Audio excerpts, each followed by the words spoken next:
রাতে শুয়ে শুয়ে ফেসবুক ঘাঁটতে ঘাঁটতে বন্ধুদের পোস্টে লাইক কমেন্ট করছিল অরণ্য। নিউজ ফিড স্ক্রোল করতে করতে একটা পেজে এসে থমকালো। পেজটা ফলো করে রেখেছে মালবিকা দাশগুপ্তর অফিসিয়াল পেজ। আজ মালবিকা ওনার ব্যালকনিতে বসে খালি গলায় একটা গান গেয়ে পোস্ট করেছেন। তাতে একের পর এক লাইক কমেন্ট পড়ছে। মালবিকা দাশগুপ্তর ফ্যান ফলোয়ারের সংখ্যা নেহাত কম নয়। অরণ্যর ইচ্ছে আছে একবার এই মহিলার সঙ্গে সামনাসামনি দেখা করার। আজকের গানটা শুনছিল অরণ্য, এমন সময় ওর ফোনটা বেজে উঠল। দিয়ার মা ফোন করছে। রাত এখন 1:30 পেরিয়ে গেছে। অরণ্য ফোন ধরতেই কাকলির উৎকণ্ঠিত গলা, অরণ্য তুমি কি শুয়ে পড়েছ? আসলে তোমার কাকু কেমন করছে? ধড়মড় করে উঠে বসলো অরণ্য। কি হয়েছে? বলছে খুব শ্বাসকষ্ট। প্রতাপ রায়চৌধুরী এখন হাসপাতালে ভর্তি, অক্সিজেন দেওয়া হয়েছে। অত রাতে ফ্ল্যাটের সবাই ঘুমোচ্ছিল। অরণ্য জেগে থাকতে পারে ভেবে ওকেই ফোন করেছিল কাকুলি। দৌড়ে গেছিল অরণ্য। ক্যাব বুক করে হাসপাতালে আসা হয়েছে সবাই মিলে। এখানে এসে অরণ্য অনেক ছুটোছুটি করেছে। ডাক্তারের সঙ্গে কথা বলে বেরিয়ে এলো অরণ্য। দিয়ার মা মনে হয় বাথরুমে গেছে। লাউঞ্জের সোফায় দিয়া একা বসে চোখের জল ফেলছে। দিয়ার টলটলে মুখটা দেখে মায়া হলো অরণ্যর। এগিয়ে গিয়ে দিয়ার মাথায় হাত রাখলো। অরণ্যর হাতের ছোঁয়ায় চমকে তাকালো দিয়া।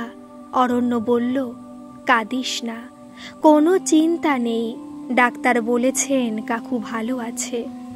বাবা ভালো আছে শুনে দিয়া চোখ মুছল। তার সঙ্গে হঠাৎ একটা অদ্ভুত ভালো লাগা কাজ করলো ওর মধ্যে। এই কটা দিন অরণ্যর সঙ্গে কথা বলতে ভারী অস্বস্তিতে ছিল দিয়া। কেমন সিটিয়ে ছিল। আজ অরণ্যর ছোঁয়াতে ওর মনে হলো যেন হসপিটালের মধ্যেই গল্পগুচ্ছ গোলাপের পাপড়ি চারপাশে ছড়িয়ে পড়ল। বিছানায় শুয়ে ছটফট করছিল কৌস্তব। গায়ে কোনো পোশাক নেই ওর। ইদানিং নিজেকে নিয়ে ভয় লাগে ওর। ওর কি যৌন ক্ষমতা কমে যাচ্ছে? কেমন যেন শিথিল হয়ে পড়ছে ও। কলেজে পড়ার সময় 2 বছরের সিনিয়র এক মেয়ের সঙ্গে কিছুদিন যৌন সম্পর্ক হয়েছিল কৌস্তভের। সে কি কামন মাদনা, অদ্ভুত এক সুখ। প্রতিনিয়ত হতো সেসব তখন। তারপর সেই সিনিয়র পাশ করে বেরিয়ে যাওয়ার পর সব হঠাৎ বন্ধ হয়ে গেল। খুব কষ্ট হতো কৌস্তভের। তার সঙ্গে হতো একটা অদ্ভুত মানসিক কষ্ট। তখন ওর বয়সও কম ছিল। এ কি করে ফেললো? যে সম্পর্কে কোনো রকম মনের টান ছিল না, শুধুমাত্র শরীর ভোগের জন্য ও এতদিন ধরে কেন একজনের সঙ্গে জড়িয়ে পড়ল? একদিন মালবিকাকে অবশেষে বলে দিয়েছিল ও এই ঘটনা। মালবিকা বেশ সহজভাবেই বলেছিল, এটা নিয়ে অপরাধ বোধের কি আছে? কৌস্তব জিজ্ঞেস করেছিল। নেই। একদমই না। তুই তো আর মেয়েটাকে রেপ করিসনি, প্রেমের অভিনয় করে ঠকা শুনি। তোরা যা করেছিস একসঙ্গে দুজনের ইচ্ছেতেই করেছিস। মালবিকাকে নিজের ব্যাপারে সবকিছু শেয়ার করতে পারত কৌস্তব। মেয়েটা বিশ্বস্ত তো বটেই, কৌস্তবের দেখার বাকি 5টা মেয়ের চেয়ে অনেক বেশি যেন বুঝদারও। কলেজ শেষ হওয়ার পরে জীবন সংগ্রামে ঝাঁপিয়ে পড়তে হয়েছিল কৌস্তবকে। বাড়িতে হা করেছিল দারিদ্র। টিউশন পড়িয়ে চাকরির পরীক্ষার জন্য পড়তো কৌস্তব। মালবিকাও তখন চাকরির চেষ্টা করছিল। নিজের হাত খরচে টাকা দিয়ে কৌস্তবকে মাঝে মাঝেই জোর করে বিকেলের টিফিন খাওয়াতো মালবিকা। কৌস্তব দাম দিতে চাইলে জোর করে আটকাতো, বলতো আজ নয় কাল তুই খাওয়াবি। সেই কাল আর আসতো না। বন্ধুত্ব থেকে আস্তে আস্তে মালবিকাকে ভালোবেসে ফেলল কৌস্তব। স্ট্রাগল পিরিয়ডে মালবিকাই ছিল ওর শক্তি। স্বপ্ন দেখত চাকরি পেয়েই মালবিকাকেও বিয়ে করবে। তবে মালবিকা প্রথম থেকেই পরিষ্কারভাবে জানিয়ে দিয়েছিল ও কৌস্তবকে সেই চোখে দেখেই না। বাবা মায়ের সম্বন্ধ করা ছেলেকে বিয়ে করবে ও। বিয়ের 3 বছর পরে সংসার ছেড়ে চলে এলো মালবিকা। একলা একলা লড়ে যাচ্ছে নিজের পায়ের জমি শক্ত করার জন্য। সস্তার একটা বাড়িতে ভাড়া থেকে কোনো মতে খেয়ে পড়ে দিন গুজরান করে ও। কৌস্তবের থেকে কোনো সাহায্য নিতে চায় না। তবে কৌস্তব ছুটির দিনগুলোয় মালবিকাকে টুকটাক সিনেমা দেখিয়ে রেস্টুরেন্টে খাইয়ে আনে। গঙ্গার ধারে হাঁটে দুজনে। মালবিকার চুল থেকে আসা বুনো ফুলের গন্ধটা আবার কৌস্তবকে স্বপ্ন দেখাতে শুরু করেছে। এত কাছে বসে থাকে মালবিকা, তাও কৌস্তবের মন ভরে না। মালবিকাকে আরও অনেকটা বেশি কাছে পেতে ইচ্ছে করে ওর, আরও আরও আরও, শারীরিক, মানসিক, আত্মিক সব দিক থেকেই। অফিস থেকে ফিরে ক্লান্ত শরীরে বসে মালবিকার ছিপছিপে নগ্ন শরীরটা কল্পনা করতে আজকাল খুব ভালো লাগে ওর। এখনও 30-এর কোটায় পড়েনি কৌস্তব, চাকরি পেয়েছে বছর 3 আর 2-1 বছরের মধ্যে বিয়ে থা করে সংসার করতে মন চাইছে।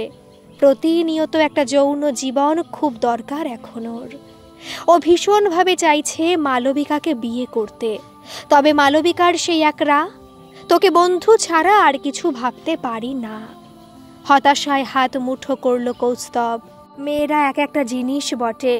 এই মালবিকার ভাবনা কৌস্তবকে বড্ড উচাটন করে তুলছে ভেতর থেকে। বড় তাড়াতাড়ি ধৈর্য হারিয়ে ফেলছে ও আজকাল। পাশবালিশটাকে জড়িয়ে ধরল কৌস্তব। আজ অফিসেও একটা মেয়ে ওর মাথা খারাপ করে দিয়েছিল। বিদিশা বলে মেয়েটা অফিসে নতুন ক্লার্ক হিসেবে জয়েন করেছে। আজ সব টাকা লেনদেনের পর হঠাৎ শোনা গেল হিসেবের গন্ডগোল হচ্ছে। কৌস্তব এখন হেড ক্যাশিয়ার। গিয়ে ব্যাপারটা দেখল। সে কি হয়রানি! অবশেষে বোঝা গেল মেয়েটা 500 নোটের বদলে 1000 টাকার নোট কাস্টমারকে দিয়ে দিয়েছে। মেয়েটাকে খুব ঝেড়েছে আজ কৌস্তব। মাথা নিচু করে চুপচাপ দাঁড়িয়েছিল বিদিশা। কিরিং কিরিং শব্দে ঘরের ল্যান্ড ফোনটা বেজে উঠল। ফোনটা তুলে হ্যালো বলল কৌস্তব। ওপার থেকে মালবিকার গলা। কৌস্তব, জানিস আজ গানের স্কুলে একজন ভদ্রলোক আর ভদ্রমহিলা এসেছিলেন আমার সঙ্গে কথা বলতে। আমাদের গানের স্কুলের প্রোগ্রামে আমার গান শুনে নাকি ওনাদের খুব ভালো লেগেছে। ওদের পাড়ার ক্লাবের অনুষ্ঠানে আমাকে গান গাওয়ার জন্য নিমন্ত্রণ করে গেলেন। তুই কি যাবি আমার সঙ্গে? কৌস্তব ওকে খুব ভালোবাসে, এ কথা ভালো করেই জানে মালবিকা। তবে আজকাল সেই ভালোবাসার মধ্যে একটা একরোখামি চেপে বসেছে। শারীরিক খিদেটা কৌস্তবের মধ্যে একটু বেশি আছে, এটা বুঝতো মালবিকা। বিয়ের আগে বন্ধুর মতো অনেক খোলামেলা আলোচনা হতো এসব টপিক নিয়ে ওদের মধ্যে। আজকাল যেন কৌস্তব আরও বেশি পাগল হয়ে উঠেছে। অন্যান্য সমস্ত বিষয়ে ইচ্ছে অনিচ্ছের মতো শারীরিক চাহিদাও বিভিন্ন মানুষের কম বেশি হতেই পারে, এ কথা মালবিকা মানে। তবে মালবিকার আজকাল ভীষণ বিরক্তিকর কারণ হয়ে দাঁড়িয়েছে কৌস্তবের ওর শরীরের প্রতি সাংঘাতিক আকর্ষণ। কৌস্তব আজকাল সমানে ওর কোমর বুক ছুঁয়ে যেতে, ওকে চুমু খেতে চেষ্টা করে। যদিও এর জন্য কৌস্তবকে মালবিকা রেপিস্ট মানসিকতার বলে দেগে দেবে না। কৌস্তব বারবার ওকে বলে, তোকে আমি খুব ভালোবাসি, আমি কি করব? মনের টান থেকে তো শরীরের প্রতিও টান আসে। শুধু প্লেটনিক লাভ বলে কি কিছু হয়? মালবিকা বিরক্ত হয়ে বলে, তোর কোনো প্রেম ভালোবাসা আমি চাই না, শুধু বন্ধুত্বটাই চাই। আমার কাছে শরীর শরীর করে ঘ্যান ঘ্যান করিস না। মেন্টালি তুই সত্যি সত্যি আমার অনেক কাছের, তবে ফিজিক্যালি সবার সাথে ক্লোজ হওয়া যায় না, ঘেন্না লাগে। কৌস্তব আহত হয়ে বলে, আমাকে এত ঘেন্না তোর? শুভেন্দুর সঙ্গে শারীরিক সম্পর্কের বোঝাপড়া ভালো ছিল মালবিকার। টুবলিও স্বাভাবিকভাবেই হয়েছে। জীবনে যৌনতা খুব গুরুত্বপূর্ণ একথা মানে মালবিকা। তবে যৌনতা নিয়ে কোনো মাত্রা ছাড়া পাগলামি ওর নেই। শুভেন্দুর মধ্যেও অমনটা দেখেনিও। কৌস্তবের এই স্বভাব ওকে ক্রমশ বিরক্ত করে তুলছে। আজকাল এড়িয়ে চলেও কৌস্তবকে। মালবিকার আজকাল রোজগারপাতি বেশ বেড়েছে আগের তুলনায়। বিভিন্ন জায়গা থেকে গানের প্রোগ্রামে ডাক পায়ও। গানের স্কুলটা তো আছেই, এছাড়া নিজেও কিছু ছাত্রছাত্রীকে বাড়িতে গিয়ে গান শিখিয়ে আসেও। রান্নার কাজ ছেড়ে দিয়েছে ও এখন। পেপারে বিজ্ঞাপন দেখে একটা অফিসে পরীক্ষা দিয়েছিল, সেখানে ক্লারিক্যাল কিছু কাজ করে ও এখন। সব মিলিয়ে বেশ চলছে। নিজের গানটা নিয়ে অনেক বেশি স্বপ্ন দেখেও আজকাল। ও কি পারবে না একদিন কোনো বড় শিল্পী হয়ে উঠতে? ওর একদিন নিজস্ব অ্যালবাম বেরোবে, টিভিতে ওর গান শুনবে সবাই। হতে পারে না এমন? শুভেন্দু দেখবে যে মেয়েকে ওরা সবাই মিলে অবহেলা অপমান করেছিল, সেই মেয়ে নিজের পরিশ্রমে কতটা উন্নতি করেছে। প্রায় 2 বছর হতে চলল সংসার ছেড়ে এসেছে মালবিকা। এর মধ্যে কেউ ওর কোনো খোঁজ নেয়নি। ও কেমন ভাবে আছে, কোথায় আছে। শুভেন্দু ওকে পুরোপুরি ভুল বুঝল। ওর বাবা মাও কোনো কথা বলার প্রয়োজন মনে করল না ওর সঙ্গে। ওর ছেলেটা এতদিনে বেশ বড় হয়ে গেছে নিশ্চয়ই। মালবিকা ভাবল একদিন শুভেন্দুকে ফোন করবে ও। সেই ভাবনা মতো সামনে টেবিল ফোন বুথ থেকে শ্বশুর বাড়ির নম্বরটা ডায়াল করলো। রিং হচ্ছে। বুক কাঁপছে মালবিকার। খানিকক্ষণ পর ওর শাশুড়ি এসে ফোন তুলল। হ্যালো, হ্যালো, কে বলছেন? হ্যালো। মালবিকা কোনো জবাব দিতে পারছে না। ভীষণ ভয় করছে ওর। কম অপমান করেনি এই মহিলা ওকে। আবার যদি আজ কোনো অপমান করে বসে। এমন সময় একটা বাচ্চার কান্নার আওয়াজ ভেসে এলো পাশ থেকে। টুবলু। তাড়াতাড়ি কথা বলতে গেল মালবিকা। সেই সময় শাশুড়ি টুবলুকে উদ্দেশ্য করে বলে উঠল, এই তো সোনা মানিক আমার, কাঁদে না সোনা। এখন চান করে ভাতু খেয়ে ঠাম্মির কাছে গল্প শুনে শুনে ঘুমু করবে তো টুবলু বাবু, তাই না? টুবলু কান্না থামিয়ে হেসে উঠল। শাশুড়ি এদিক থেকে সারা শব্দ না পেয়ে রিসিভারটা নামিয়ে রাখলো। মনে হয় টুবলুর কাছেই গেল। যা ভেবেছিল ঠিক তাই। টুবলু মালবিকাকে ছাড়াও সত্যিই ভালো আছে। জীবন কারোর জন্যই থেমে থাকে না, ঠিক এগিয়ে চলে। যে শাশুড়ি ওকে এত কষ্ট দিয়েছে সেই শাশুড়ি টুবলুকে স্নেহ ছায়া দিয়ে বড় করছে। মালবিকা এই ব্যাপারে নিশ্চিন্ত হলো টুবলু ভালো আছে। নিজের বাপের বাড়িতে একবার ফোন করবে ভাবলো। নম্বরটা ডায়াল করেও থেমে গেল। চোয়াল শক্ত করলো মালবিকা। বলতে গেলে প্রায় শূন্য হাতেই এই শহরে এসেছিল।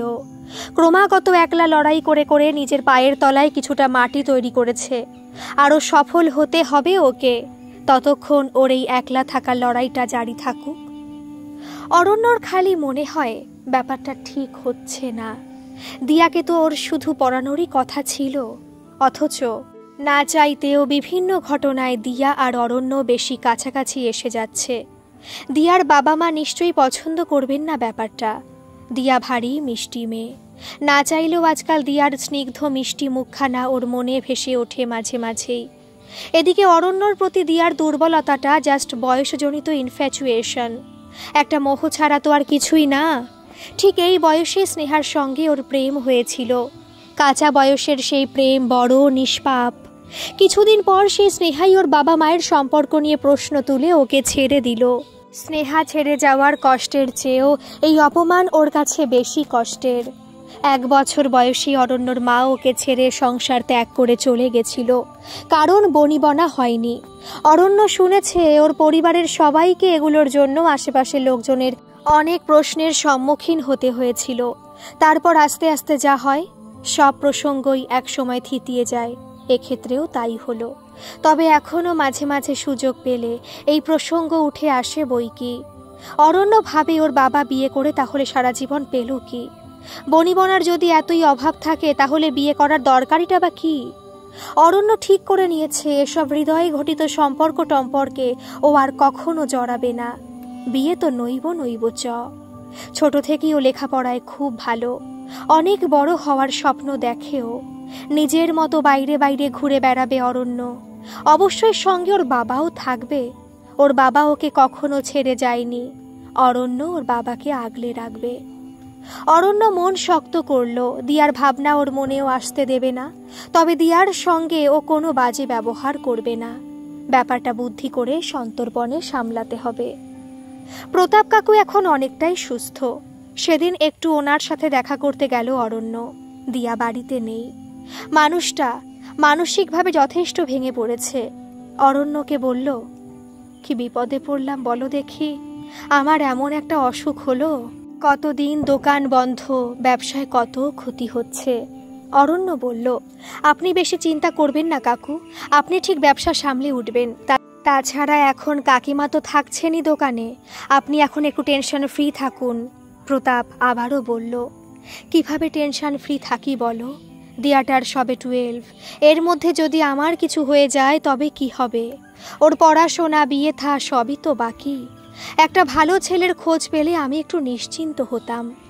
কথাটা শুনে অরণ্যর একটু অস্বস্তি হলো। বলল, দিয়ার তো সবে 12 এখন, এত তাড়াতাড়ি ওর বিয়ে নিয়ে ভাবছেন কেন?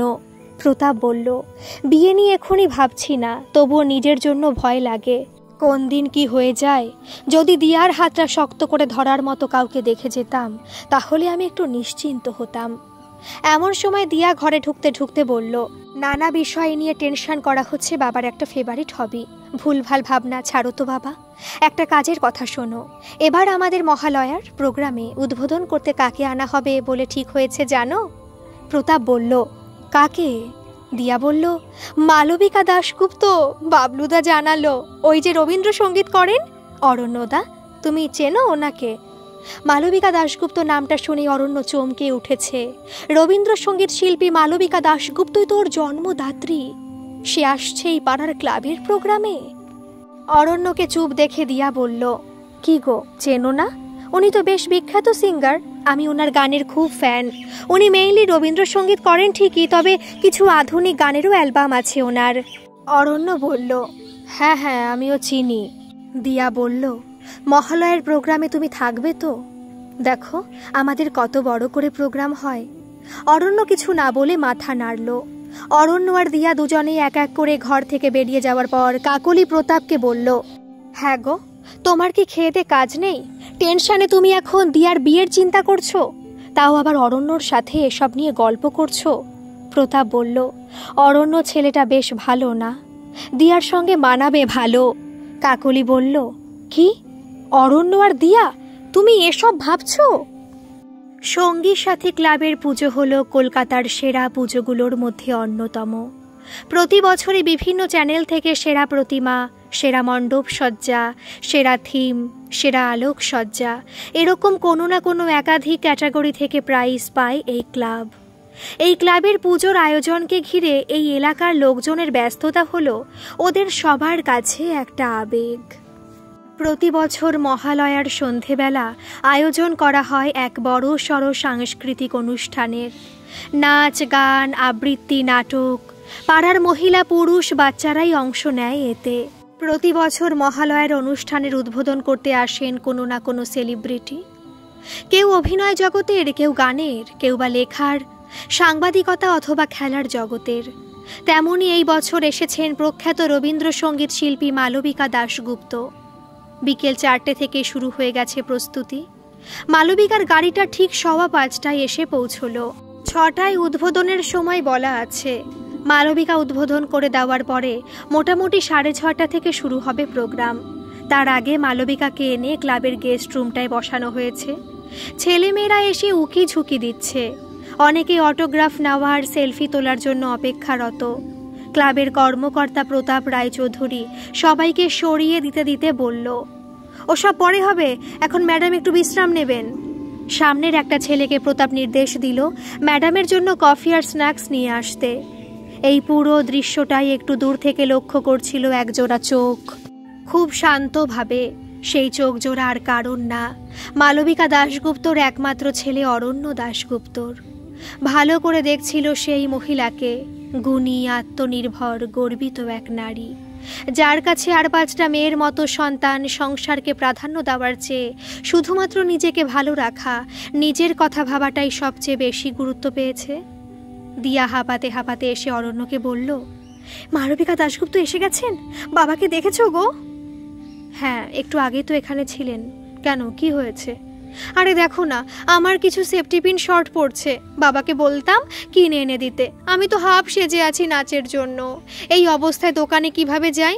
মাও ওদিকে ব্যস্ত একটা কাজে। ও, এই ব্যাপার।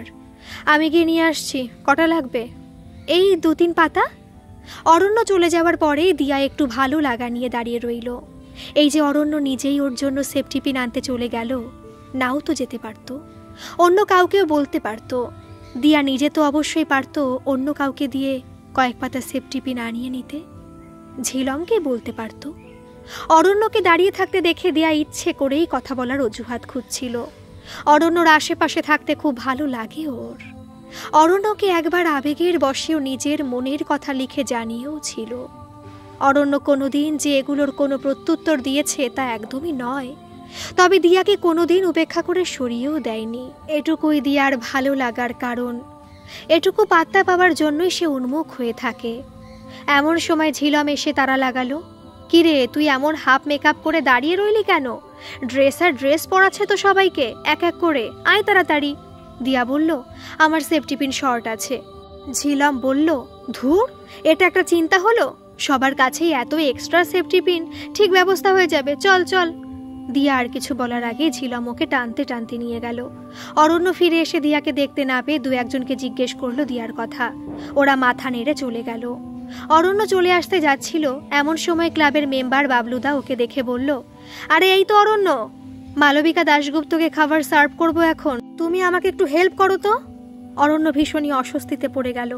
এখানে দাঁড়িয়ে দাঁড়িয়ে ও মালবিকাকে দেখছিল। এখনো পর্দার ফাঁক দিয়ে ভদ্র মহিলাকে দেখা যাচ্ছে, হেসে হেসে তার পাশে থাকা পাড়ার মহিলাদের সঙ্গে কথা বলছেন। অরণ্য বলল, বাবলুদা তুমি অন্য কাউকে ডেকে নাও না।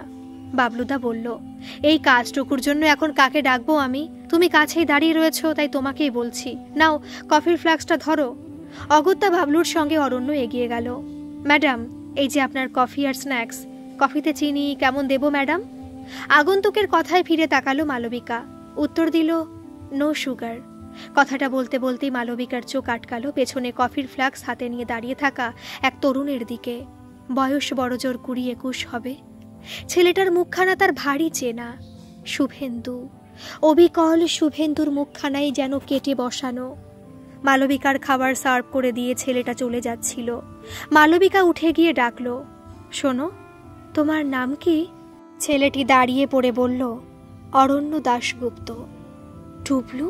এ তো টুবলু, শুভেন্দু আর ওর সন্তান। হ্যাঁ, টুবলুর তো এখন এরকমই বয়স হওয়ার কথা। মালবিকার ভেঙে চুরে যাওয়া মুখের ভাবের দিকে তাকিয়ে অরণ্য বলল, আপনি কি আর কিছু বলবেন? মালবিকা বলল, তুমি তুমি আমাকে চেনো? এক চিলতে হাসি ফুটে উঠল অরণ্যর মুখে। বলল, আপনাকে কে না চেনে? আপনি এত ফেমাস একজন সিঙ্গার। মালবিকা কিছু বলতে যাচ্ছিল, অরণ্য আর দাঁড়ালো না, পেছন ঘুরে হাঁটা শুরু করলো। মালবিকা দেখল, যেতে গিয়ে হঠাৎই নাচের পোশাক পরা একটা ভীষণ মিষ্টি দেখতে মেয়ের সঙ্গে অরণ্যর ধাক্কা লাগলো। মেয়েটা এদিকেই আসছিল। মেয়েটা বলল, অরণ্যদা তুমি এখানে? তোমাকে খুঁজছিলাম। আমার সেফটি পিনের ব্যবস্থা হয়ে গেছে, তোমাকে শুধু শুধু হয়রান করলাম। অরণ্য ওর পকেট থেকে সেফটি পিনের পাতাগুলো বের করে মেয়েটার হাতে দিয়ে রুক্ষভাবে বলে উঠল, বারবার আমার পেছনে না ঘুরে নাচের দিকে মন দে। ঝড়ের বেগে বেরিয়ে গেল অরণ্য। মালবিকা পরিষ্কার দেখল মেয়েটার মুখটা কালো হয়ে গেল। একা একাই একটা হিন্দি সিনেমা দেখতে এসেছিল কৌস্তব। সিনেমাটার নাম লক্ষ্য। ঋতিক রোশন আর প্রীতি জিন্টা আছে। একটা সাধারণ ছেলের অ্যাসপিরেশনের গল্প। দেখে বেশ ভালো লাগলো। তাছাড়া প্রীতি জিন্টা কৌস্তবের একজন ফেভারিট হিরোইন। প্রীতি জিন্টার গালে টোলটার উপর ওর একটা ক্রাশ আছে। সিনেমা দেখে বেরিয়ে এসে একটা আইসক্রিম কিনল কৌস্তব। আজকাল একাই নিজেকে ভালো রাখার চেষ্টা করছে ও। মালবিকা রাগ করে কথা বন্ধ করে দিয়েছে ওর সঙ্গে। মাঝে মাঝে নিজের ভাগ্যের কথা ভেবে নিজেরই হাসি পায় কৌস্তবের। গোটা মালদা শহর জানে ও আর মালবিকা প্রেম করে একসাথে পালিয়ে এসেছে। ঘটনাচক্রে একখানা বদনাম ওর গায়ে এসে লাগলো। অথচ যার জন্য এমনটা হলো সেই মালবিকাই ওর প্রেম প্রস্তাবে সাড়া দিতে নারাজ। ওর সঙ্গে মালবিকার সম্পর্ক নিয়ে নিজের মা বাবাকেও কোনো সদুত্তর দিতে পারে না এখনো কৌস্তব। ও অনায়াসেই বলে দিতে পারে যে ওর সঙ্গে মালবিকার কোনো সম্পর্ক নেই, কোনোদিন ছিলও না, তবে বলতে গিয়েও পারে না, আটকে যায়। ও শুধু আশায় আছে যদি মালবিকা ওকে কখনো ভালোবাসতে রাজি হয়। ও মালবিকাকে এটাও বলেছে ওকে বিয়ে করার দরকার নেই, শুধু ভালোবেসে একসঙ্গে থাকলেই হবে।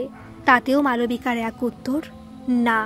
আইসক্রিমটা খাচ্ছিল কৌস্তব, এমন সময় পাশ থেকে একটা পরিচিত গলা। আরে কৌস্তবদা!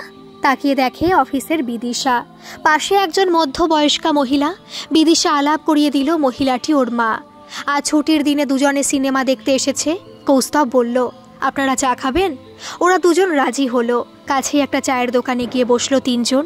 3টে চায়ের সঙ্গে অমলেটও বলল কৌস্তব। অফিসে সেভাবে কথা হয় না, তবে এখন খেতে খেতে কিছু কথাবার্তা হলো তিনজনের। বিদিশার বাবা ছোটবেলাতেই মারা গেছেন। মা আর মেয়ের সংসার। বিদিশাকে ওর মা অনেক কষ্ট করে বড় করেছেন। দারিদ্র্যের সঙ্গে লড়তে হয়েছে। এখন বিদিশা চাকরি পাওয়াতে সংসারের হাল ফিরেছে। বিদিশার সংগ্রামটার সঙ্গে নিজের কিছুটা মিল পেল কৌস্তব। কৌস্তবের মালদায় বাড়ি শুনে বিদিশার মা জিজ্ঞেস করলেন, মালদার কোন জায়গায় বাড়ি তোমার? কৌস্তবের পাড়ার নাম শুনে বিদিশার মা আবার বললেন, তোমার বাবার নাম কি? অমল সরকার। মা? সুজাতা। বিদিশার মা খুশি খুশি মুখে বললেন, সবই মিলে যাচ্ছে। সুজাতা নামে আমার এক বান্ধবী ছিল কলেজে পড়তে পড়তে বিয়ে হয়ে গেছিল ওর। মনে হচ্ছে এই সে। তোমার কাছে তোমার মায়ের কোনো ছবি হবে? কৌস্তবের পার্সে ওর বাবা মায়ের একখানা করে পাসপোর্ট সাইজের ফটো সবসময় রাখা থাকে। দেখালো সেটা। ফটো দেখে উল্লাসিত হয়ে বিদিশার মা বললেন, আরে এই তো সুজি, কি দারুণ ব্যাপার। তুমি ওকে বলো তো শিখা নামের কোনো কলেজের বন্ধুকে ওর মনে আছে কিনা। মা বাবাকে নিয়ে একবার এসো আমাদের বাড়িতে। কৌস্তব হেসে বলল, নিশ্চয়ই বলবো। আপনাদের মালদায় যাওয়ার নেমন্তন্ন আমি আগে থেকেই করে রাখলাম। বিদিশা বলল, মালদায় কিছু দেখার জিনিস আছে?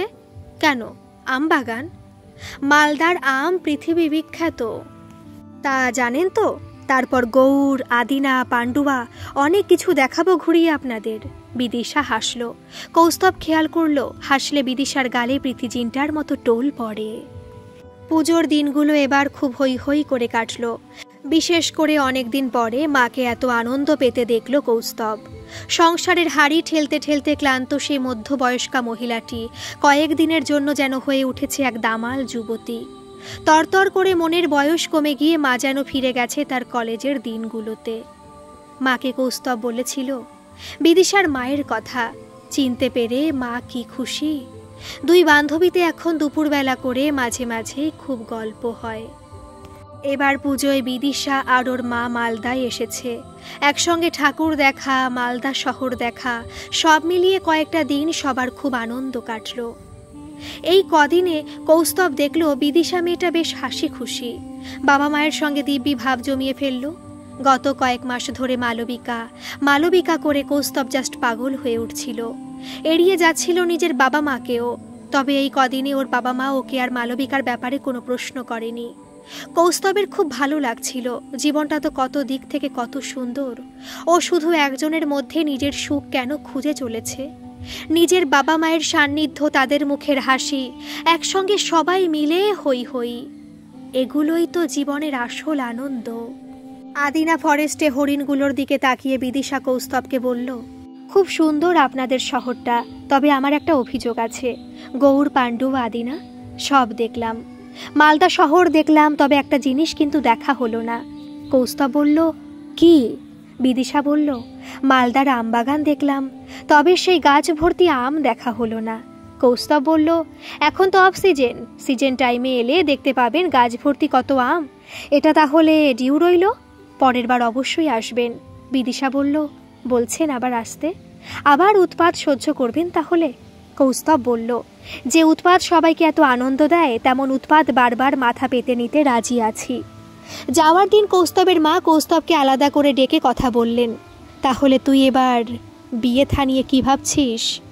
কি আর ভাববো, কাউকে পছন্দ করা আছে? কৌস্তবের মনে 3 সেকেন্ডের জন্য মালবিকার মুখটা ভেসে উঠল। তারপরও বলল, না।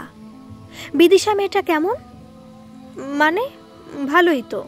শিখা আর আমার দুজনেরই ইচ্ছে তোদের দুজনের বিয়ে হোক, তাহলে আমরা বন্ধু থেকে আত্মীয় হতে পারবো। এই প্রস্তাব এতই আকস্মিক আর অদ্ভুত যে কৌস্তব চট করে কিছুই বলতে পারল না।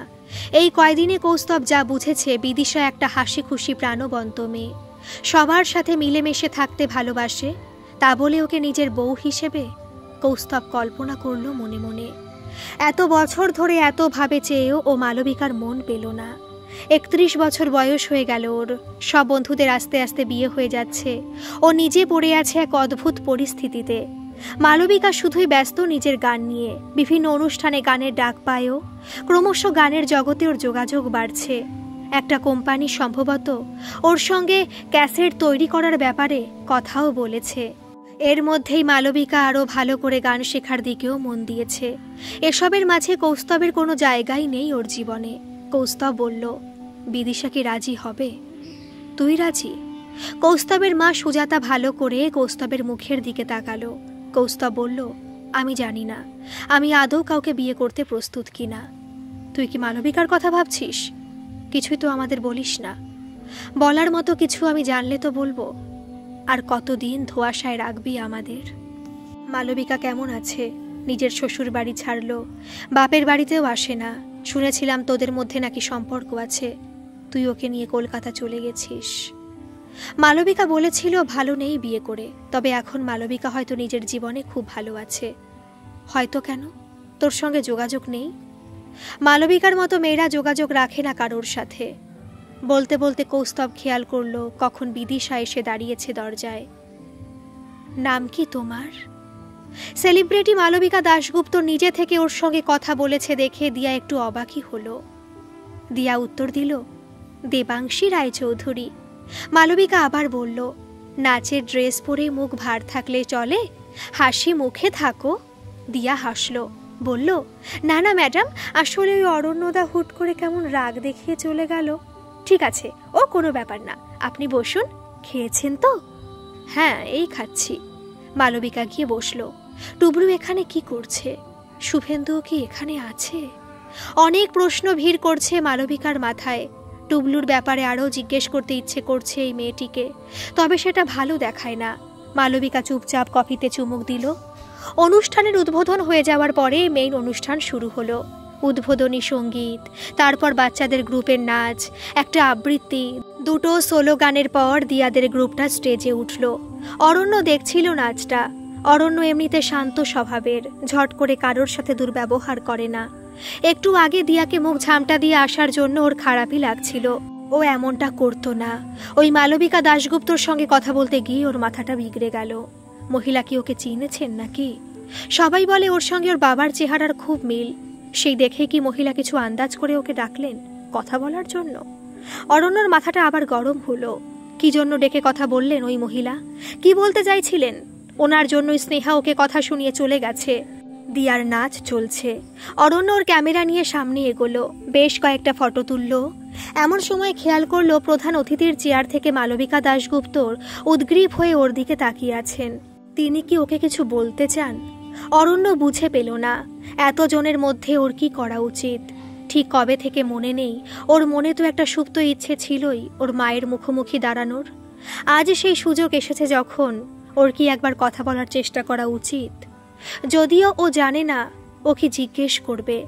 এতজনের ভিড়েও কথা বলবেই বা কিভাবে? অরণ্যর মনে হলো দিয়ার কথা। মেয়েটা হয়তো বিশ্বাসী। আজ অবধি সেই দুপুরের গল্প কাউকে বলেনি খুলে। দিয়াকে যদি একবার অরণ্য বলে মালবিকা দাশগুপ্তের সঙ্গে কথা বলার ব্যবস্থা করে দেওয়ার জন্য, ও নিশ্চয়ই চেষ্টা করবে। গ্রিন রুমের কাছে গেল অরণ্য। দিয়া ওর নাচ শেষ করে নেমে আসছে। এরপরও ওর নাচ আছে, ড্রেস চেঞ্জ করবে। দিয়া শোন। দিয়া ফিরে তাকালো। অরণ্য ইতস্তত করে বলল, আমার জন্য একটা কাজ করে দিতে পারবি? দিয়া বলল, কি বলো? মালবিকা দাশগুপ্তর ফোন নম্বরটা আমাকে জোগাড় করে দিতে পারবি? মালবিকা দাশগুপ্ত নম্বর? হ্যাঁ, আমার একটু দরকার আছে। তোদের ক্লাবের যিনি সেক্রেটারি, তার কাছে নিশ্চয়ই আছে। আজ ওনাকে ইনভাইট করা হয়েছে যে। ত্রিদীপ কাকু তো ওনার পিএর নম্বরে ফোন করেছিলেন। ওনার নিজের নম্বর তো সম্ভবত নেই। ঠিক আছে, তুমি ত্রিদীপ কাকুকে জিজ্ঞেস করে নাও না। না থাক। অরণ্য একটু ভাবল। তুই এই কাগজটা কোনোভাবে মালবিকা দাশগুপ্তর হাতে দিতে পারবি? এটার কথা কাউকে বললে চলবে না। দিয়া ভুরু তুলল। এত গোপনীয়তা? অরণ্য বলল, পারবি কিনা বল। দেখ, তোর কত ভালো ভালো ছবি তুলেছি, আরও তুলে দেব। দিয়া হাসল, বলল, থাক, তোমার কোনো কাজ করে দেওয়ার জন্য আমাকে কোনো ঘুষ দিতে হবে না। এটা তোমার সেফ টিফিন এনে দেওয়ার জন্য আমার তরফ থেকে রিটার্ন হেল্প। সারাক্ষণ তো আমি তোমার পেছনে ঘুরি, এটার জন্য অন্তত তুমি নিজে থেকে এলে। ওই কথাটার জন্য এত অভিমান? আমার কি তোমার উপর অভিমান করা চলে? দিয়া ওর কাজল পরা বড় বড় চোখগুলো মেলে অরণ্যর মুখের দিকে তাকালো। লাইট গ্রে কালারের বড় সোফাটার উপর শাটিন কাপড়ে নানা রঙের কুশন সাজিয়ে রাখা আছে। লাল, সবুজ, বেগুনি, মেরুন, গোলাপি, নীল, অনেক রকম রং। অরণ্য বসে বসে ঘরখানা দেখছিল। ঘরের মালকিনের রুচি আছে বোঝা যায়। একপাশের তাকে নানা রকম শোপিস রাখা। ঘরের কোনায় কোনায় মানানসই টবে পাতাবাহার গাছ। মালবিকা দাশগুপ্ত এসে বললেন, তোমার জন্য হট চকলেট আর চিকেন চিজ স্যান্ডউইচ বললাম, তাহলে এখন আজ লাঞ্চ আর ডিনারটাও করে নাও এখানে, রাতে থাকবে এখানে। অরণ্য বলল, না, ওসব কিছু লাগবে না, আমি একটু বাদে চলে যাব। জাস্ট একটু চা অথবা কফি হলেই হবে। শুধুই চা কফি তো খাওয়াবো না তোমাকে। আচ্ছা, এখনকার মতো আপনার যেটা ইচ্ছে সেটাই দিন। অরণ্যর আর এই প্রসঙ্গে কথা বাড়াতে ইচ্ছে করল না। মালবিকা বলল, তুমি আমাকে আপনি করে কথা বলো না। অরণ্য বলল, কেন? বয়সে বড় অচেনা কারোর সঙ্গে প্রথম আলাপে তো আপনি করে সম্বোধন করতে হয়। মালবিকা একটু থমকে গেল। 9টা মাস যে তার শরীরে মিশে বড় হয়েছে, তার কাছে সে অচেনাই বটে। মালবিকা বলল, তুমি কি আমাকে বলতে কিছু চাও? অরণ্য বলল, কি জানি। তুমি সেদিন প্রোগ্রামের দিন আমাকে একটা কাগজে তোমার নাম আর ফোন নম্বর লিখে পাঠিয়ে জানিয়েছিলে তুমি আমার সাথে আলাদা দেখা করতে চাও। হ্যাঁ, বলেছিলাম। তবে আমি জানি না আমি ঠিক কী বলতে চাই, বা আদৌ বলতে চাই কিনা কিছু। আসলে আপনার ব্যাপারে অনেকদিন ধরেই আমার একটা কৌতূহল ছিল। আপনার জীবনযাপনটা জানতে ইচ্ছে করতো খুব। আমার জীবনযাপন? মালবিকা ভুরু তুলল। অরণ্য হেসে বলল, হ্যাঁ, আসলে ছোট থেকে সবার মায়েদের দেখেছি, জীবনে যা কিছুই হয়ে যাক, সন্তানকে কখনো ত্যাগ করে না কেউ।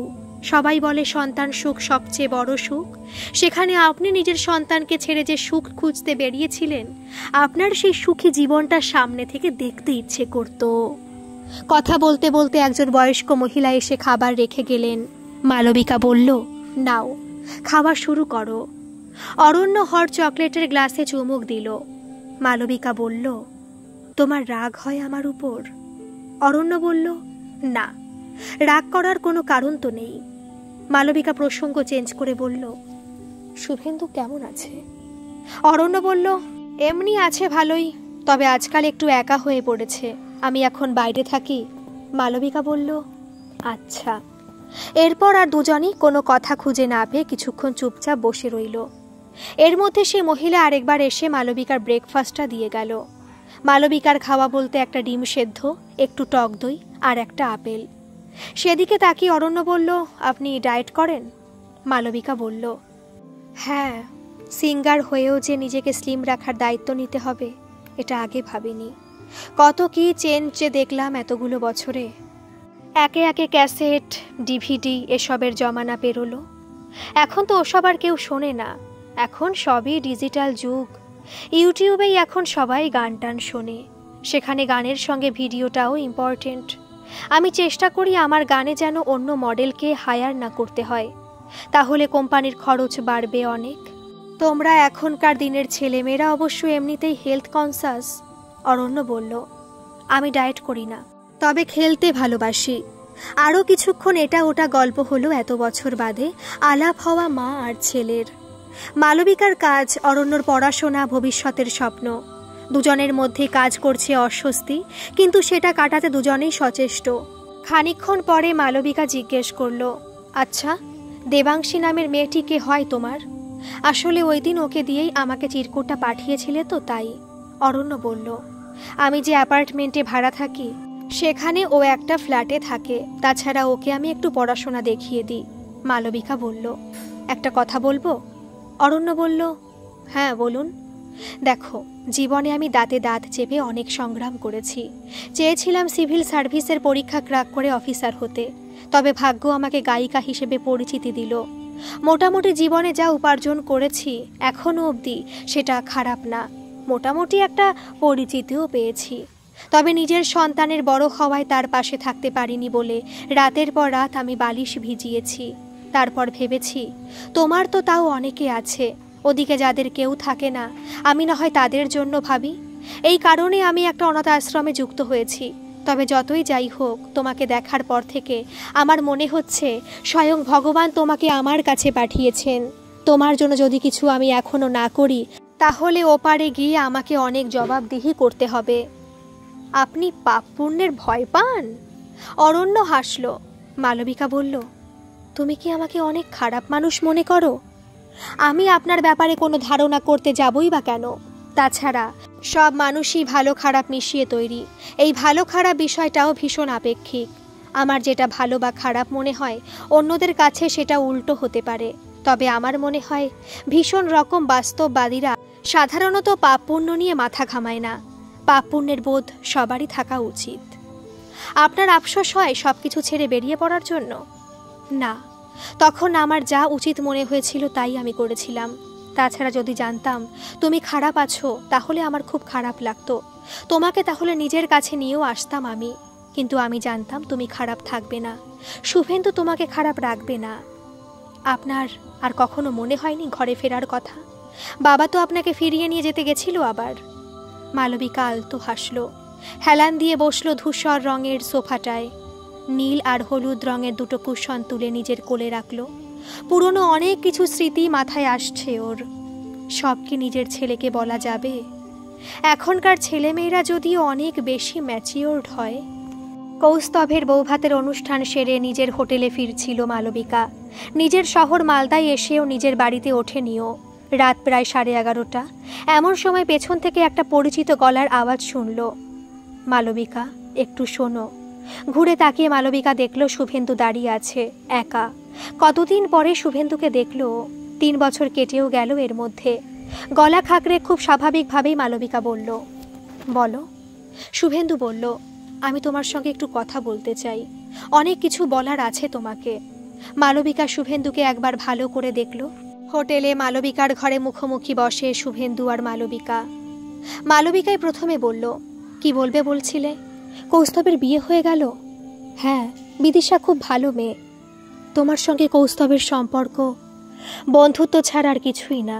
কিন্তু আমি যে সেদিন দেখেছিলাম তোমরা দুজন দুজনকে জড়িয়ে ধরে দাঁড়িয়ে আছো, আর কৌস্তব সেদিন তোমাকে। চোখে দেখা সব জিনিস সত্যি নাও হতে পারে। আবেগ থেকে মানুষ অনেক সময় অনেক কাজ করে ফেলে ঠিকই, কিন্তু তাকে এক্সপ্লেন করারও সুযোগ দিতে হয়। তোমাদের মধ্যে তাহলে কোনোদিন কোনো সম্পর্ক ছিল না? আবার বলছি, সম্পর্ক ওর সঙ্গে আমার তখনও ছিল, আজও আছে। সেটা হলো বন্ধুত্ব। তুমি যদি আরও ডিটেলসে জানতে চাও তাহলে বলি, একসময় কৌস্তবের আমার প্রতি কিছুটা দুর্বলতা ছিল, তবে সেটা কোনো বড় ব্যাপার না। ও ব্যাপারটা থেকে মুভ অন করে গেছে। আর এসব ব্যাপার বিদিশা ভালো মতোই জানে। ও একজন সেন্সিবল মেয়ে। শুভেন্দু উঠে এসে মালবিকার সামনে দাঁড়ালো, বলল, মালবিকা, বাড়ি ফিরে চলো। মালবিকা হাসল, বলল, কৌস্তবের বিয়ে হয়ে যাওয়াতে আমি সতীত্বের পরীক্ষায় পাশ করলাম তাহলে? সতীত্ব? এসব কি কথা? এটা ঠিক যে আমি তোমাকে ভুল বুঝেছিলাম।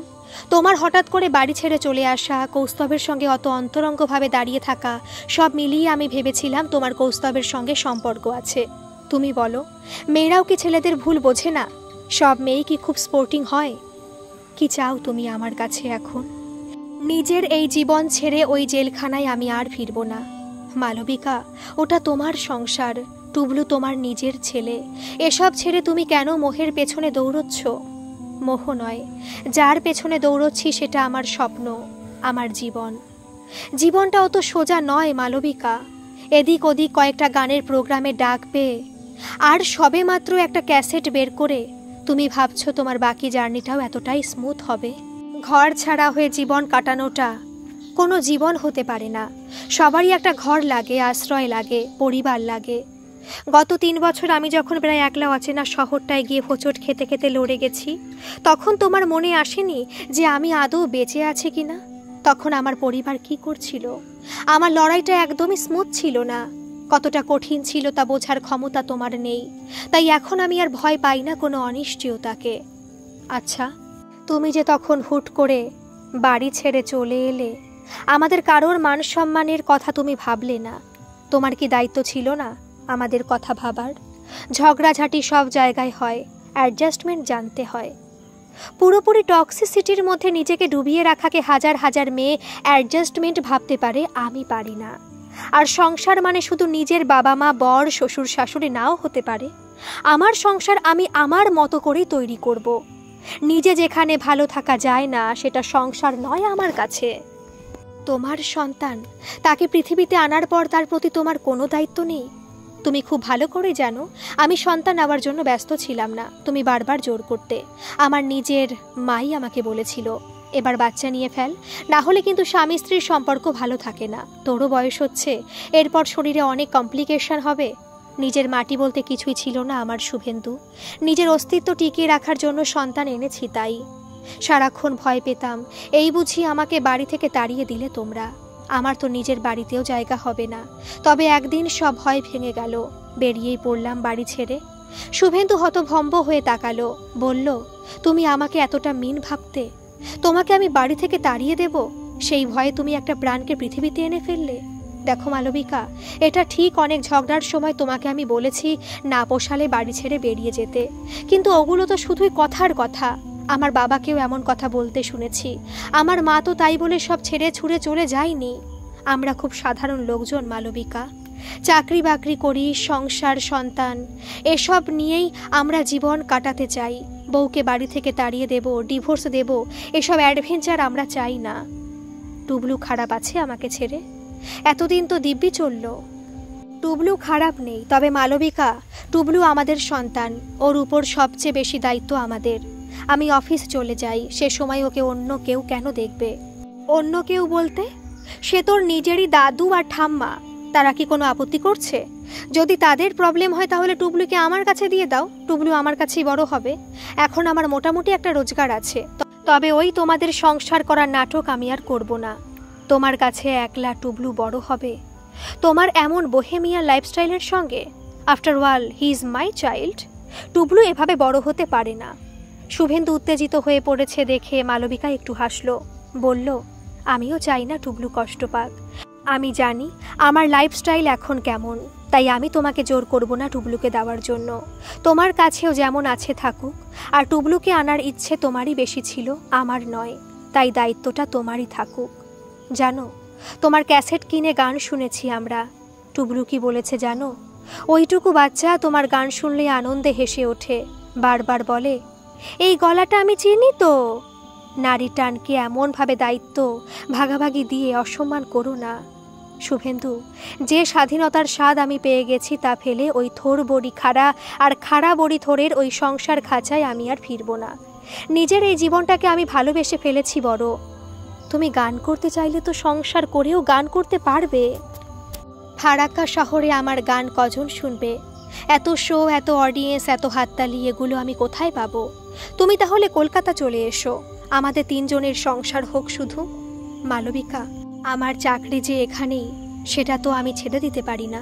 বেশ, তুমি তোমার মতো ভালো থেকো, আমি আমার মতো। টুবলুকে ভালো রেখো, না পারলে আমাকে বলো তখন। হতাশ হয়ে তাকিয়ে রইল শুভেন্দু। অসম্ভব জেদ এই মেয়ের। ও সেদিন ভুল বুঝেছিল মালবিকাকে, তার জন্য ও এতবার করে ক্ষমা চাইছে, তবুও মালবিকা নিজের সিদ্ধান্তে অনড়। শুভেন্দু তো একটা স্বাভাবিক সংসার চেয়েছে বরাবর। শুভেন্দু এবার বলল, টুবলুকে এতদিন আমি ভালো রেখেছি যখন, তখন বাকিটাও পারবো। টুবলু আমার কাছে শুধু দায় নয়, ও আমার নিজের রক্ত। ওকে নিজের চেয়েও বেশি ভালোবাসি আমি। আমি বেঁচে থাকলে তোমাকে ওর কথা ভাবতে হবে না। তুমি স্বার্থপরের মতো নিজেকে নিয়েই ভাবো শুধু। শুভেন্দু চলে গেল। মালবিকা উঠে জল খেলো এক গ্লাস। শুভেন্দুর মতো শিক্ষিত, সুচাকুরে, সুদর্শন বর, টুবলুর মতো ফুটফুটে বুক জুড়ানো সন্তান, কোনো কিছুকেই আপন করতে পারল না ও। মাথাটা ধরে আছে, ওর জীবনে কত কিছু যে ঘটছে। কৌস্তবের বিয়ে হয়ে গেল। বিদিশা কোনোভাবে মালবিকার কথা জানতে পেরে একদিন এসেছিল ওর সঙ্গে কথা বলতে। ওকে পরিষ্কার খুলে বলেছিল মালবিকা, কৌস্তবের সঙ্গে ওর সম্পর্কটা শুধুই রটনা। বিদিশাকে আশ্বাস দিয়েছে মালবিকা, যদি বিদিশা চায় তাহলে বিয়ে মিটে যাওয়ার পর কৌস্তবের সঙ্গে কোনোদিন কোনো রকম যোগাযোগ রাখবে না ও। অরণ্য বলল, এরকম একলা জীবন এখন ভালো লাগে আপনার? মালবিকা বলল, তুমি এসে থাকবে আমার সঙ্গে। অরণ্য অবাক হয়ে বলল, আমি কেন? তুমি আমার সঙ্গে থাকলে আমার বেশ সঙ্গী হয় একজন। তুমি এখানে থাকলে অনেক আরামেও থাকবে, আরও ভালো করে পড়াশোনা করতে পারবে। না, আমি যেমন আছি ভালোই আছি, ওখানে থাকতে আমার কোনো কষ্ট হয় না, বরং বেশ ভালো লাগে। মালবিকা বলল, দেবাংশীর জন্য কষ্ট হবে তোমার? অরণ্য মালবিকার দিকে তাকালো, বলল, হঠাৎ দিয়ার কথা কোথা থেকে এলো? মালবিকা বলল, মেয়েটি তোমাকে খুব পছন্দ করে মনে হলো, তুমি করো না ওকে? অরণ্য বলল, ভেবে দেখিনি। মালবিকা বলল, অন্য কাউকে ভালো লাগে? অরণ্য বলল, না, এসব নিয়ে ভাবি না। কেন? আমি কোনো সম্পর্কতে বিশ্বাস করি না। ভুল সম্পর্কতে জড়ানোর চেয়ে একা থাকাই ভালো। তোমাদের এই বয়সটা ভারী মধুর সময়, এটাকে তিক্ততা নিয়ে দেখো না, নিজের ভেতরের ভালো লাগাগুলোকে এনজয় করো। মানে, তোমার বাবা মায়ের সম্পর্ক দিয়ে বিচার করে ভালোবাসা শব্দটার প্রতি অনীহা এনো না। বিয়ে নিয়ে ভাবার সময় তোমাদের হয়নি, শুধু এই সময়ের মধুর অনুভূতিগুলোকে আগলে রেখো। ফোঁস করে সিগারেটের ধোঁয়া ছাড়তে ছাড়তে ফাঁকা ছাদে একাই পায়চারি করছিল অরণ্য। আবাসনের উঁচু ছাদ থেকে আলো ঝলমলে ব্যস্ত কলকাতা দেখতে ভারী ভালো লাগে। এমন সময় দেখলো দিয়া আসছে। টকটকে লাল রঙের একটা টপ পরেছেও, সঙ্গে হলুদ স্কার্ট। গোধূলি লগ্নের শেষ বেলার কমলাভ রং ওর লাল হলুদ রঙের সঙ্গে মিলেমিশে এক হয়ে যাচ্ছে যেন। দিয়া এসেই চোখ পাকালো। সিগারেট খাচ্ছ কেন? অরণ্য ভুরু কুঁচকে বলল, তাতে তোর কি? ধূমপান স্বাস্থ্যের পক্ষে ক্ষতিকর, জানো না? হুম হুম হুম হুম আবার কি? ফেলো বলছি সিগারেট। অরণ্য ভুরু তুলে বলল, আমাকে শাসন করা হচ্ছে? শাসন না, তবে তোমার কিছু হলে আমার যে খুব কষ্ট হবে। দিয়া কাচু মাচু মুখ করে বলল, তাই নাকি? কেন, আমি কে হই তোর? এক কথায় দিয়ার মুখে আচমকা যেন লাল আবির ছড়িয়ে পড়ল। ও বলল, জানি না। অরণ্য আরেকটা রিং ধোয়া ছাড়ল। দিয়া আবার বলল, তুমি সিগারেট খাও কেন? অরণ্য বলল, বন্ধুদের পাল্লায় পড়ে অভ্যেস হয়ে গেছে। তুই একবার ট্রাই করবি নাকি? দিয়া চোখ মুখ কুঁচকে বলল, ধুস। অরণ্য বলল, আরে একবার দেখি না, জীবনে সব কিছুর এক্সপেরিয়েন্স থাকা ভালো। আমি তোকে দীক্ষা দিচ্ছি, আমি হলাম তোর গুরুদেব, বুঝলি? এতদিন পড়াশোনা শিখিয়েছি, আর সিগারেট খাওয়াটাও শিখিয়ে দিই। নিজে রাত খাওয়া সিগারেটটা দিয়ার দিকে বাড়িয়ে দিল অরণ্য। সেদিকে একবার তাকিয়ে দেখল দিয়া। সিগারেটের গন্ধটা বড্ড নাকে লাগছে, তার সঙ্গে বাতাসে মিশে রয়েছে ওর প্রিয় পুরুষটির গায়ের গন্ধ। অরণ্য দিয়ার অনেকটা কাছে এসে দাঁড়িয়েছে। ছাদে আজ আর কেউ এখনো অবধি ওঠেনি। দিয়া কেমন সম্মোহিত হয়ে গেল। ওর হঠাৎ ইচ্ছে হলো অরণ্যর বুকে নিজের মুখটা গুজে দিতে। কি রে, কি হলো? আরে এত ভয়ের কিছু নেই, জয়মা বলে একটা টান দিয়ে ফেল। অরণ্যর কথায় দিয়ার সম্বিত ফিরল। সিগারেটটা নিয়ে নিজের ঠোঁটের ফাঁকে ধরল দিয়া। এতে অরণ্যর ঠোঁটেরও ছোঁয়া লেগে রয়েছে। অরণ্য বলল, নে এবার টান। অরণ্যর কথা মতো ধোয়া টেনে খক খক করে কেসে উঠল দিয়া। চোখ দিয়ে জল বেরোচ্ছে ওর। অরণ্য ওর পিঠে মাথায় হাত বুলিয়ে দিতে লাগলো। মুহূর্তগুলোকে দিয়ার ভীষণই ভালো লাগছে। এভাবে অরণ্যর ছোঁয়া পাওয়ার জন্য ও অনেকক্ষণ ধরে কাশতে রাজি আছে। কাশির দমকটা কমলে দিয়া বলল, এবার পুজোয় থেকে যাও না অরণ্যদা, কোনোবার কলকাতায় থাকো না তুমি। অরণ্য বলল, পুজোয় বাড়িতে যেতেই হবে, বাবা অপেক্ষা করে। কাকু মানে তোমার বাবাও তো কলকাতায় আসতে পারেন পুজোয়, একসঙ্গে সবাই মিলে পুজো দেখব। পুজোর সময় আমার বা বাবার কারোরই বাড়ির বাইরে থাকতে ভালো লাগে না। ছোটবেলার বন্ধুদের সঙ্গে আড্ডা হয়, আর এই বছরটাই হয়তো শেষ আমার পুজোয় বাড়িতে যাওয়া হবে। পরের বছর কোথায় থাকবো না থাকবো তার তো ঠিক নেই। কেন? কলেজ শেষ হতে চলল, ক্যাম্পাসিং শুরু হবে, দেখা যাক কোথায় যেতে হয়। এরপর হয়তো কলকাতার বাইরেই চলে যাব। মানে তুমি আর এই ফ্ল্যাটেও থাকবে না তখন? না। দিয়ার বুকটা হঠাৎ মুচড়ে উঠল। ওর খুব কান্না পাচ্ছে। ও এতদিন নিশ্চিন্ত ছিল অরণ্যর সঙ্গে ওর নিয়মিত দেখা হয়, কথা হয়। তবে এরপর অরণ্য তো ওকে কোনোদিন ভালোবাসার কথা বলেনি। এখান থেকে চলে যাওয়ার পরে অরণ্য কি আর যোগাযোগ রাখবে ওর সাথে? আর কি কখনো দেখা হবে না ওদের? পাগলি, কাঁদছিস কেন? অরণ্য দিয়ার চিবুকটা ধরে ওর মুখটা নিজের দিকে তুলে ধরল। দিয়ার চোখে কখন জল এসেছে ও বোঝেনি। অরণ্যর আচমকা ওর চিবুকে স্পর্শ আর পাগলি বলে প্রথমে স্নেহের সম্বোধনে দিয়ার গাল বেয়ে অশ্রু ঝরে পড়ল। মনে মনে মিনতি করতে লাগলো, আমাকে এভাবে একা করে দিয়ে চলে যেও না তুমি। তোমাকে ছাড়া আমার দুনিয়া অন্ধকার। তোমার কাছে আগলে রাখো আমাকে, শক্ত করে জড়িয়ে ধরো আমাকে, শ্বাস বন্ধ করে দাও আমার। দিয়ার কোনো কথাই অরণ্য শুনতে পেল না। তবে ওর টুলটুলে মুখটার দিকে কিছুক্ষণ তাকিয়ে রইল। হাত দিয়ে চোখের জল মোছাতে গেল দিয়ার। পাখিরা ঘরে ফিরছে। নানা রকম সুর তুলে ডাকতে ডাকতে ওদের মাথার উপরের আকাশ দিয়ে কয়েকটা পাখি উড়ে গেল।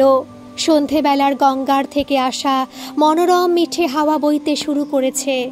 সারাদিন গরমে সেদ্ধ হওয়া পুরো কলকাতাকে এই সময় ভারী আরাম দেয় এই হাওয়া। এই হাওয়া সবার মনেই কম বেশি প্রেম জাগিয়ে তোলে। হয়তো আজ এই মুহূর্তে অরণ্য আর দিয়ার মধ্যেও এই সময় অনেক কথা হয়ে যেত। দিয়ার চোখের জল মোছাতে গিয়ে অরণ্য হয়তো ওকে কিছু বলতো। দিয়া শুনতো কান ভরে সেসব কথা। তবে এমন সময় ছাদের সিঁড়িতে কয়েকজনের পায়ের আওয়াজ আর হৈ হৈ শোনা গেল। অ্যাপার্টমেন্টের অনেকেই ছাদে আসছে এখন। এই সময়টা ছাদে পায়চারি হবে, আড্ডা হবে। অরণ্য তাড়াতাড়ি ওর হাত সরিয়ে নিল। দিয়ার চোখের জল আর ওর মোছানো হলো না, দিয়াকে কিছু বলাও হলো না। দিয়ার পাশ থেকে তাড়াতাড়ি সরে গেল অরণ্য। দিয়া পেছন থেকে আবার ডাকলো, অরণ্যদা। অরণ্য ঘুরে তাকিয়ে বলল, কি? দিয়া বলল, মালবিকা দাশগুপ্তর সঙ্গে তোমার কথা হলো পরে আলাদা করে? অরণ্য স্থির দৃষ্টিতে তাকালো দিয়ার দিকে। দিয়ার হাত দিয়েও মালবিকার কাছে একটা কাগজে নিজের ফোন নম্বর লিখে পাঠিয়েছিল। দিয়া এখন ওকে এই প্রশ্নটা করতেই পারে, তবে ও কি জবাব দেবে? দিয়া আরেকটু এগিয়ে এসে বলল, মালবিকা দাশগুপ্তই কি তোমার মা? অরণ্য এবার সত্যি চমকে উঠল। দিয়া বলল, তুমি আমাকে বিশ্বাস করে বলতে পারো। অরণ্য বলল, তুই কিভাবে জানলি? জাস্ট আন্দাজ। অনেক কিছু টুকরো টাকরা ঘটনা জুড়ে মনে হলো। কিরকম? এই যেমন তোমার টাইটেল দাশগুপ্ত, উনিও নিজের টাইটেল দাশগুপ্ত ইউজ করেন। তাছাড়া মহালয়ার দিন তুমি ওনাকে একটা চিরকুট পাঠালে, তাতে তো মনে হলোই হয়তো তুমি ওনাকে পার্সোনালি কোনোভাবে চেনো। আর আর ছাড়ো, বল। রাগ করবে না তো? রাগ করার মতো কি আছে?